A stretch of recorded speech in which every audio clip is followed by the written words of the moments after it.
Salut les makers, Crazy Doob avec aujourd'hui une petite vidéo concernant encore l'imprimante 3D Annette A8. Voilà, vous allez me dire, vous en avez peut-être ras-le-bol d'entendre parler de cette imprimante, parce que c'est vrai que j'ai consacré pas mal de vidéos au sujet.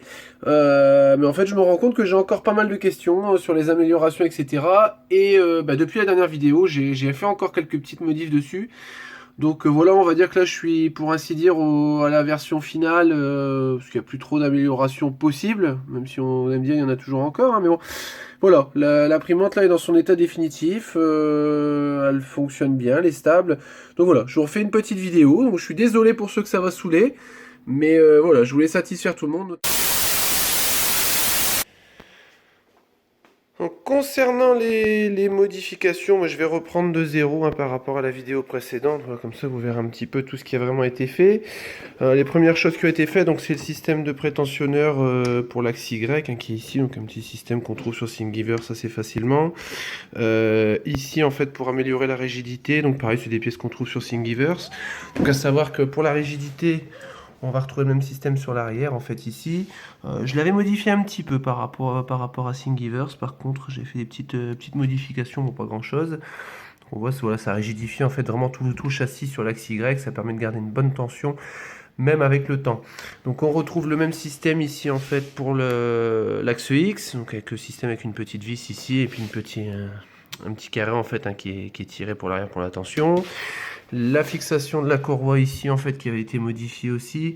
On va retrouver un petit carré, je vais retourner la commande, ce sera plus simple. Un petit carré ici, avec une fixation de la courroie qui revient sur elle-même avec deux petits colsons, hein, on voit ici.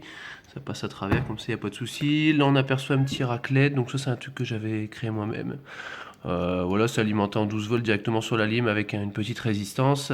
On a 5 petites LED, je crois, en dessous, on va les apercevoir ici. Voilà, c'est vraiment pour avoir un petit éclairage d'appoint quand on est dans le noir, hein, c'est plutôt pas mal. Concernant la mise à niveau plateau, donc on va retrouver le LJ12A3 donc en NPN normalement ouvert, hein, voilà, donc qui est raccordé directement sur la carte. Hein. On trouve des schémas en fait avec une alimentation en 12 volts. Je crois que le minimum d'alimentation c'est 6 volts. Moi je l'alimente en 5, ça fonctionne très bien. J'ai pas de raté, y a pas de souci. J'ai par contre quand même rajouté en sécurité un capteur qui est réglé juste un tout petit peu plus bas. Donc c'est le capteur d'origine avec un petit système ici avec une petite vis sur le dessus en fait, hein, pour l'ajuster. Ça me permet juste quand le plateau est pas au bon niveau et que la sonde du coup détecte pas bien le plateau avec le verre, ça me permet voilà de pas forcer. Hein. C'est que la mise à zéro se fait quand même mais via ici et non pas via le capteur. On retrouve la petite buse de refroidissement ici, donc c'est une que j'ai conçue moi-même. Hein, voilà, qui est remonté sur le petit rack d'origine. Donc ça, le petit support là, c'est le support qui existe sur Thingiverse. Celui-ci, c'est un que j'ai recréé moi-même tout simplement parce que le modèle de Thingiverse en fait est pas bien centré par rapport à la buse. Je voulais que ça soit vraiment bien centré. Donc on aperçoit les LED juste derrière. La fixation du capteur, j'ai trouvé tout simplement le fichier dans l'archive en fait où est stocké le firmware Skynet. En fait, on les trouve dans les paramètres, hein, voilà, donc il fonctionne très bien. Il est très rigide par rapport à ceux qu'on peut trouver sur Thingiverse. Le guidage des câbles qui se fait ici par du câble carrière, en fait, hein, je sais même pas comment ça s'appelle en français, enfin voilà, le guide chaîne. Le petit passe-fil ici, tout simplement en fait pour éviter de ronger le câble avant qu'il rentre pas dans le petit trou. Après, il y en a qui rajoutent une petite pièce. Moi, j'ai pas du tout eu l'utilité. Les anti-wheelie ici, en fait, hein, pour les axes. Donc, avec un petit roulement, ça évite d'avoir des petites vibrations inutiles ici. On retrouve ici un câble carrière également pour amener l'alimentation au plateau chauffant. La prise du plateau chauffant, en fait, hein, défaut connu qui fond, hein, qui noircit. Donc, là, j'ai tout simplement supprimé la prise. Et j'ai soudé directement les fils sur le plateau. Parce que j'avais des ratés en fait. Une fois que ça chauffe et que ça noircit en général, le contact se fait mal et vous avez des défauts de chauffe. On trouve ici en dessous en fait un petit plateau, une petite grille en fait, hein, qui me permet de plaquer la petite épaisseur de laine de céramique que j'ai enfermé avec du Kapton, hein, voilà, pour pas que ça déborde parce que sinon ça fait des petites franges un peu partout. Des petits clips ici qu'on trouve sur eBay pour fixer la vitre. Une vitre en 3 mm. plus épais, en fait, j'avais des soucis. Non, je pense que c'est même du 2, je crois. C'est du 2. Plus épais, en fait, le capteur détecte plus la plaque d'aluminium. Voilà, c'est juste pour ça. Qu'est-ce qu'il y a encore comme modification? Bon, au niveau mécanique, je pense qu'on a fait à peu près le tour. Concernant l'électronique, ben, grosse modification. Donc déjà en fait ben, on est passé sur un écran plus grand, hein, voilà, avec le petit encodeur ici. Donc en fait c'est un kit que j'ai acheté sur eBay, kit ramps plus écran. Donc en fait j'ai tout modifié, j'ai enlevé la carte mère d'origine et ça a été remplacé donc par un Arduino 2560 avec le kit ramp 5.4.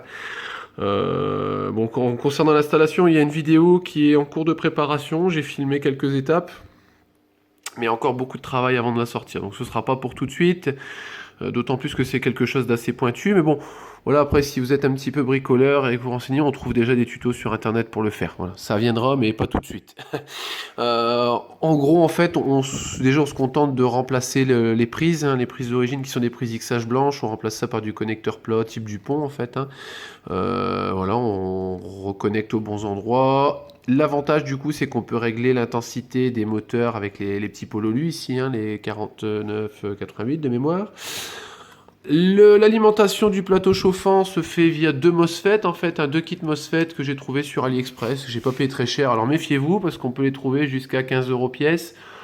J'ai dû les payer 2,50 € pièce, voilà, donc c'est pas cher du tout. Donc en fait il y a une alimentation, le contrôle ici se fait ici, hein, donc ça vient directement du ramps. On a une alimentation, une sortie, hein, tout simplement. Les alimentations en fait sont repiquées directement sur le boîtier d'alim de l'autre côté. Alimentation qui a été remplacée aussi, j'ai mis une 30 ampères ventilée, donc avec une régulation du ventilateur. Les câbles que j'ai essayé d'organiser à peu près proprement, ouais, j'ai mis la petite gaine tressée, hein. Je sais que certains d'entre vous sont fans de cette gaine.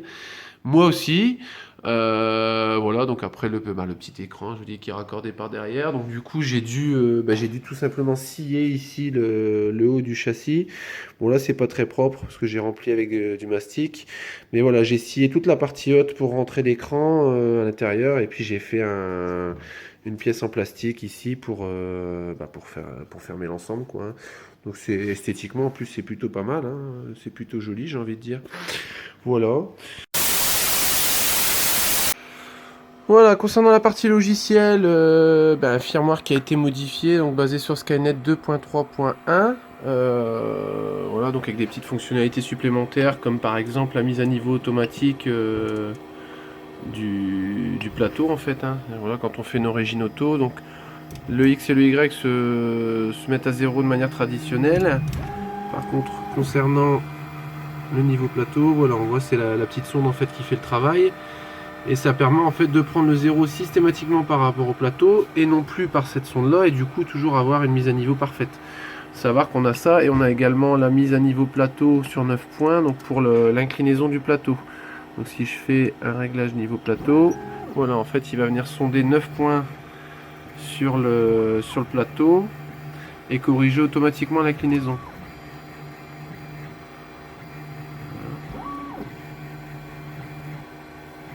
Chose plutôt agréable aussi, parce que ça évite tous les soucis de décollement qu'on peut avoir d'origine. Voilà, j'ai eu un petit souci, en fait la sonde a mal détecté un côté, je dois avoir une saleté en dessous. Du coup il faudra que je le refasse correctement juste après, mais voilà.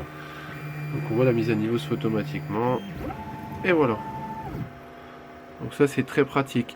À savoir au niveau du firmware, j'ai fait des petites modifications après aussi un peu cosmétiques, je vais dire, avec par exemple un petit logo perso, voilà, sympa, hein. On va savoir que là c'est une modification pure du firmware, hein, pour ça. Bon, voilà le nom de l'imprimante qui est en dessous, hein, voilà, au niveau de température, etc. Ça c'est du classique Marlin. J'ai rajouté également une petite fonction que vous n'avez pas trouvé sur Skynet d'origine, qui est la préparation du filament, non, pas le préchauffage, la préparation du filament. C'est-à-dire que je vais pouvoir charger, décharger, pousser et soulager le filament. C'est-à-dire que pour le chargement, j'envoie pendant un laps de temps le moteur d'extrudeur, ce qui fait qu'il va m'aspirer automatiquement le filament et le rentrer progressivement. Et pareil pour le ressortir, ça évite d'agglomérer du filament dans la buse. Voilà. Bon, voilà, à savoir que l'imprimante a été beaucoup améliorée. Bon, il subsiste encore des petits détails de temps en temps qui pêchent un petit peu. Il arrive parfois que le capteur, en fait, si jamais la hauteur entre les deux côtés, enfin entre les deux côtés de vis Z n'est pas tout à fait le même, que le capteur détecte pas bien. Donc, quelquefois, je fais un petit ajustement à ce niveau-là. Bon, c'est vraiment occasionnel. Après, ce qu'il faut, c'est vraiment éviter d'intervenir à la main dessus, hein. La laisser vraiment se replacer naturellement, même quitte à ce que l'axe principal se bascule légèrement, auquel cas on joue un petit peu sur le plateau, hein. Mais voilà, faut vraiment éviter d'intervenir manuellement sur les axes. À savoir, petit souci que je rencontre également au niveau du firmware, donc les protections thermiques en fait, hein, c'est-à-dire que le firmware vérifie que la hausse de température se fait bien comme il faut, qu'il n'y ait pas de montée trop importante en température. Et tout ça en fait pour pallier aux éventuels problèmes de thermistance qui viendra à claquer, hein, qui sont assez fragiles. J'en ai pas encore changé jusque là, hein. Mais voilà, j'ai des petits soucis ici avec la petite vis qui retient la cellule de chauffe également de temps en temps qui se dessert. Un petit souci comme ça, hein. Pas méchant, hein, mais qui peuvent être embêtantes. J'ai également le petit corps de chauffe, hein, ici qui est isolé derrière de la laine de céramique et puis le Kapton qui vient à chaud se desserrer. Pourtant, j'ai fait plusieurs serrages à chaud, mais voilà, finit toujours par prendre un petit peu de jeu. Et quand c'est chaud, on arrive à le tourner un peu à la main. Ouah, c'est du petit détail, mais bon, voilà, c'est des petits problèmes que je peux rencontrer. Je vais dire que là, ça fait un petit moment que je l'ai maintenant. Je pense que ça fait un an et demi, je pense. Ouais, peut-être un petit peu moins. On va dire un an que j'ai cette imprimante. Globalement, j'en suis content. J'envisage pas d'en changer tout de suite. Pourquoi pas par la suite, un modèle un petit peu plus évolué. Mais bon, elle a des heures et des heures et des heures d'impression et j'ai pas réellement de soucis particuliers. Le seul souci que j'ai eu, moi, j'ai cassé un petit support de capteur récemment parce que celui que j'avais designé était fragile. Donc là, j'ai repris celui qui était vraiment dans le firmware, ce que j'aurais dû faire au début, hein, mais bon. Voilà. Sinon, voilà, pas réellement d'entretien, un petit coup d'huile de temps en temps sur les vis et voilà, elle tient le choc sans problème. Voilà, donc si vous avez des questions ou des commentaires, hein, vous savez où ça se passe. N'hésitez pas à mettre un petit like si vous n'en avez pas trop marre des vidéos sur la net à 8 et que la vidéo vous a plu. Et je vous dis à bientôt pour de nouvelles vidéos.